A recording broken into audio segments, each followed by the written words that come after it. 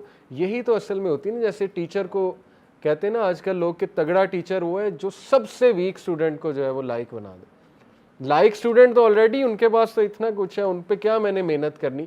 تو یہ it self ایک بہت بڑا میریکل ہے رسول اللہ صلی اللہ علیہ وسلم کا, کہ ان کے فزیکل بینگ سے اور ان کی بدولت اور ان کی حکمت سے, ان کی محبت سے, شفقت سے, اور ان کی پوری پرسنالٹی اور ٹیچنگ سے وہ قوم چینج ہو گئی.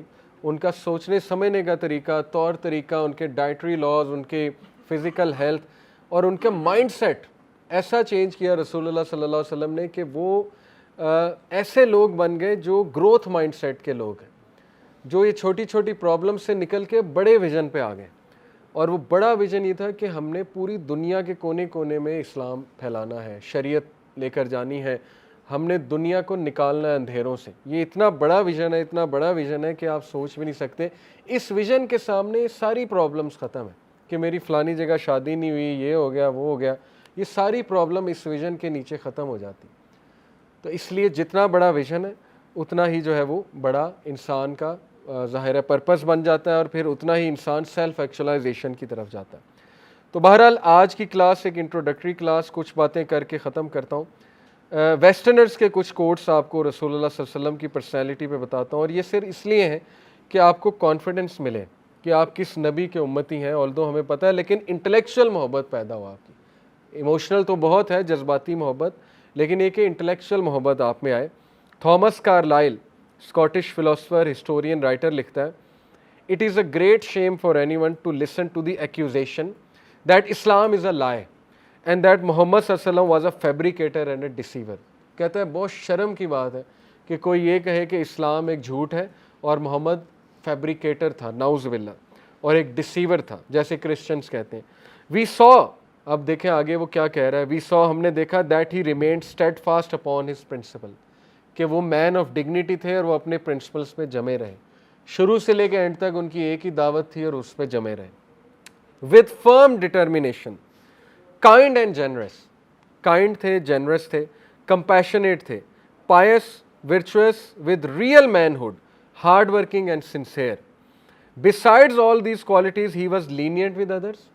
ایسا پیکیج وہ کہہ رہا ہے نہیں ملتا, یا بندہ روتھلیس ہوتا ہے, اسرٹیو ہوتا ہے, یا بندہ کمپیشنیٹ ہوتا ہے.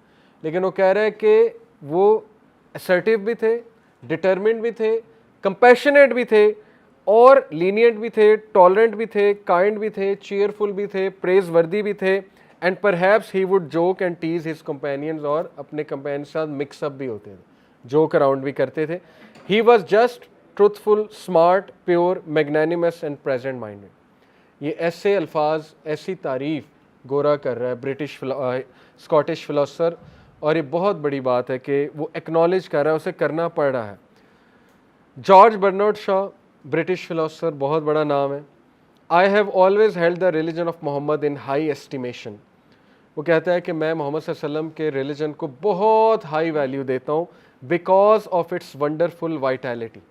وائٹیلٹی کا مطلب ہوتا ہے جو ٹیسٹ آف ٹائم کو پروو کر رہا ہے. اور وہ کہہ رہا ہے کہ یہ ایسا ریلیجن ہے جو اتنا وائٹل ہے کہ تھرو آؤٹ ہسٹری اسلام بڑھتا جا رہا ہے اور باقی مذاہب جو ہیں وہ ختم ہوتے جا رہے ہیں. ایسا ہی دیکھیں گے آپ. It is the only religion, یہ واحد ریلیجن ہے which appears to me to possess that assimilating capacity to the changing phase of existence which can make itself appeal to every age. یہ واحد ریلیجن ہے جس میں وہ اسیمیلیٹنگ کیپیسٹی ہے ٹو چینج, اجتہاد. اسلام وقت کے ساتھ ساتھ اسلامک ٹیچنگ جو ہے وہ والی تو نہیں جو جیسے پردہ اور نماز, وہ تو کنفرم ٹیچنگز ہے نا. اجتہاد کی بات ہو رہی ہے کہ جیسے ایک نیا مسئلہ درپیش آ گیا, اسلام کے پاس اس کا جواب ہے. تو وہ کہتا ہے واحد ریلیجن ہے جو اس ٹیسٹ کو پورا کرتا ہے. آئی ہیو اسٹڈیڈ ہم دا ونڈرفل اینڈ گریٹ مین. محمد صلی اللہ علیہ وسلم کہتا ہے میں نے اسٹڈی کیا, and in my opinion far ہم being an Antichrist he must be called the saviour of humanity. وہ کہتا ہے کہ far from being an Antichrist, Antichrist تو دور کی بات, وہ شخص سیویئر تھا ہیومینٹی کا, اور انہوں نے بچایا ہیومینٹی کو, ڈسٹرکشن سے بچایا انہوں نے. اسی کا کوٹ جو ہے وہ آگے کوٹ کرتا ہوں. The world is in dire need of a man with the mind of Muhammad